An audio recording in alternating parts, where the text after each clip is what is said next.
কি ব্যাপার, মাটি ঢেকে চাদর বেছানো হচ্ছে কেন? আগে রাজকুমারী আসছেন, উনি মাটিতে পা রাখতে চান না।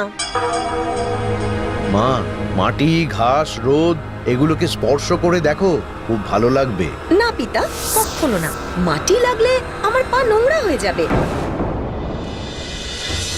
হায় রে, রূপে ওর চোখ অন্ধ হয়ে আছে। প্রকৃতির রূপ রস কিছুই ও চিনতে পারছে না।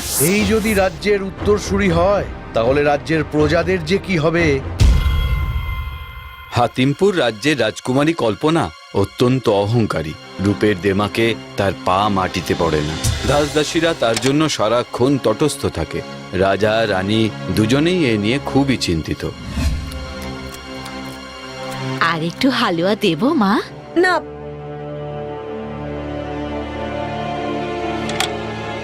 এ কি জল কেন? আগে রাজকুমারী হাত ধোবেন তো।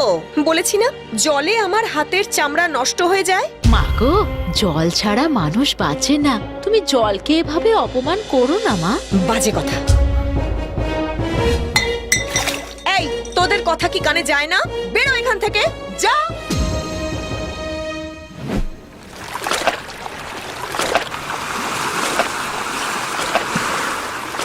কি হলো? হঠাৎ এমন উত্তাল হয়ে উঠলো কেন নদী? হ্যাঁ, ওরে থাম থাম, রাগ করিস না, শান্ত হ। মাঝির বাঁশিতে শান্ত হয় নদী, আর সেই বাঁশির সুর এসে পৌঁছায় রাজপ্রাসাদে। আস্তে, নইলে কিন্তু আগে আগে আগে।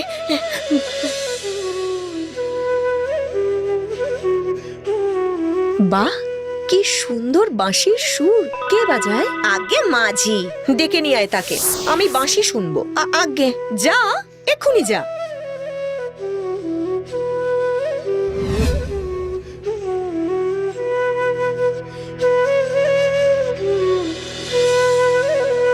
মাঝি ভাই, ও মাঝি ভাই।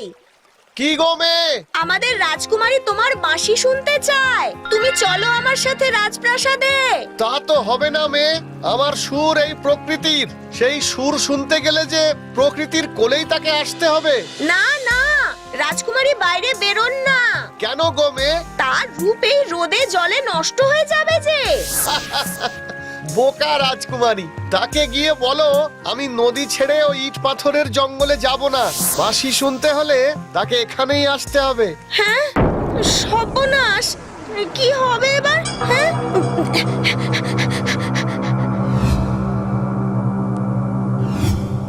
আচ্ছা, এক তুচ্ছ সামান্য মাঝির এত বড় সাহস যে রাজ্যের রাজকুমারীর ডাকে আসবে না। দাসী, তুই যা, বল প্রচুর অর্থ দেব আমি। হ্যাঁ হ্যাঁ হ্যাঁ, অর্থের লোভে দেখবি ঠিক আসবে, দৌড়ে দৌড়ে আসবে। যা যা, গিয়ে বল। কিন্তু অহংকারী রাজকন্যা জানতো মাঝির কোনো কিছুতেই তার লোভ নেই। এই প্রকৃতির সৌন্দর্য তার কাছে অনেক দামি সম্পদ। আহা, কি সুন্দর সুর। কি গো মেয়ে, তোমাদের রাজকুমারী কি বললো? রাজকুমারী বলল তোমাকে অনেক ধনরত্ন দেবে, তুমি চলো। প্রকৃতির এই বিপুল সম্পদ ছেড়ে আমি যাব তোমাদের রাজকুমারীর কাছে সম্পদ আনতে? যাও যাও, ফিরে যাও তুমি। আমি এখন নৌকো বেয়ে যাব ওই দুধপুলি গ্রামে। যাই গো।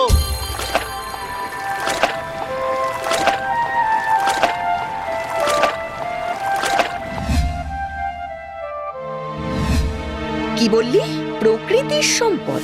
আর সেই সম্পদের জন্য সে রাজপ্রাসাদের ধন সম্পদ তুচ্ছ করে চলে গেল? বেশ।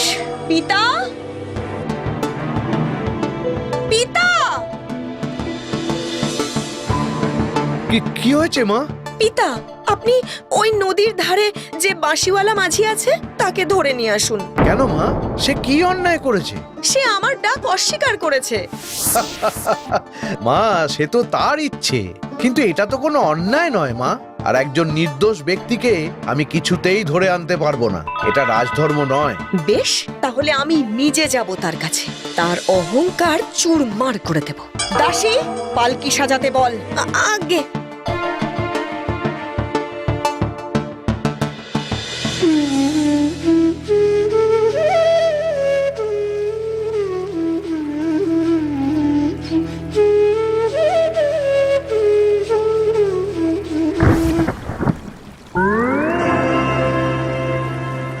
কি গো মেয়ে, মাটিতে পা দাও।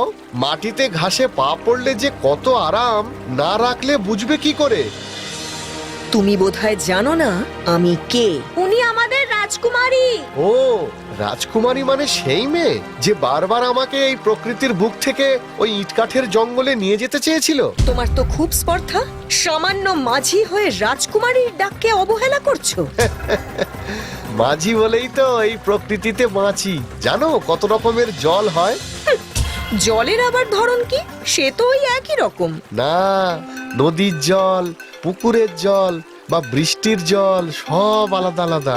ও তুমি বুঝবে না, চলি গো। কি বলে গেল? আমি বুঝবো না? আমি রাজকুমারী হয়ে জল চিনবো না? এত সাহস! জলের রং, মাটির গন্ধ এসব চিনতে হলে তার কাছে আসতে হয়। চলি গো রাজকুমারী। আমিও দেখবো কত রকমের জল হয়। বলতো দেখি কোনটা কোন জল?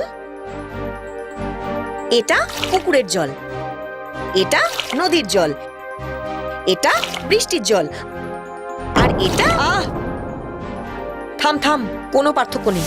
ওই মাঝি মিথ্যে বলেছে। না রাজকুমারী, ও মিথ্যে বলেনি। আমি দেখেছি নদীর জলের রং আর পুকুরের জলের রং আলাদা। চুপ কর তুই। আমি কালই কালই তোমার কাছে যাব জল চিনতে, যাবই।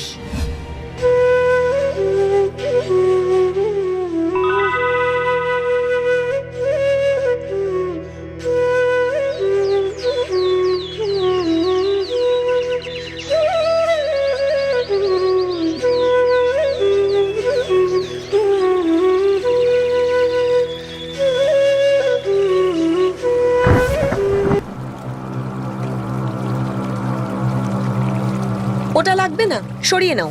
আমি সব জল কলসি করে আনিয়ে দেখেছি, কিন্তু কোনো পার্থক্য নেই। আছে গো আছে, দেখবে যদি এসো আমার নৌকোয়, আমি দেখিয়ে আনছি। কিন্তু এই কাদা মাখা নোংরা নৌকোয় আমি যাব কি করে? এই নাও, আমার কাঁধের গামছা বিছিয়ে দিলাম। এসো এসো। ক্রমে ক্রমে সেই নৌকা করে ঘুরে বেড়ায় রাজকুমারী, আর দু চোখ ভরে দেখতে থাকে প্রকৃতির সৌন্দর্য।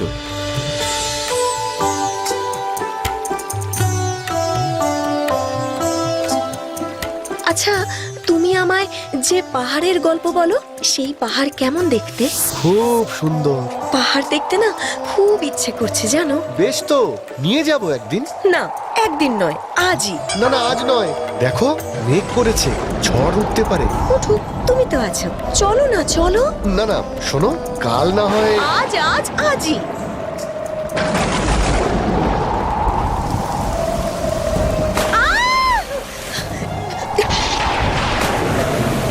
কি হবে এবার?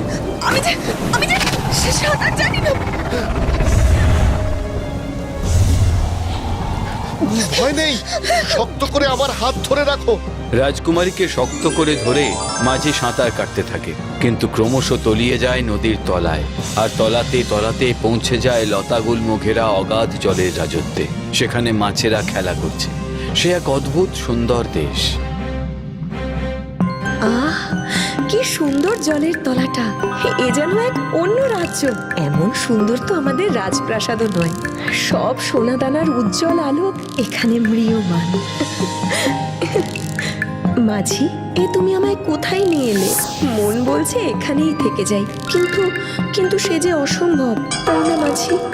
মাঝি, মাঝি, তুমি কোথায়? আমাকে ফেলে তুমি কোথায় গেলে? আমার যে বড় ভয় করছে। মাঝি, মাঝি! জল ছাড়া কেউ বাঁচে না। তুমি জলের অপমান করো কোন সাহসে? জল ছাড়া আমরাও বাঁচি না। এই জলেই তোমার মৃত্যু। আমি ভুল করেছি, আমাকে তোমরা ক্ষমা করো।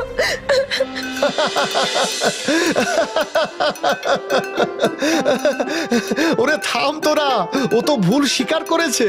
মাঝি, কই কই তুমি? মাঝি!